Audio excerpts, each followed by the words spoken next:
ұстаздар, Шымкент қаласына саяхатымызды ары қарай жалғастырамыз.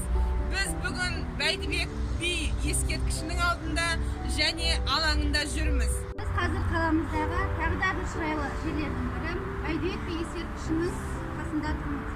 Жалпы Бәйдібек би ескерткіші 2012 жылы Түркістан облысының 80 жылдығына орай салынған болатын.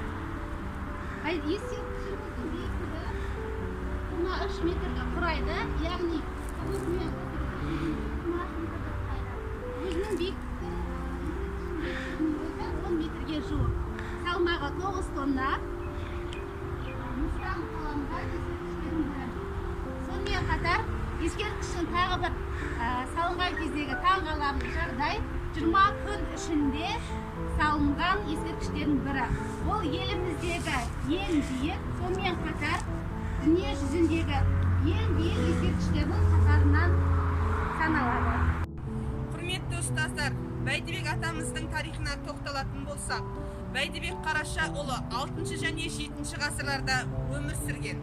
Яғни 609 жылы дүниеге келіп, 695 жылы дүниеден өткен.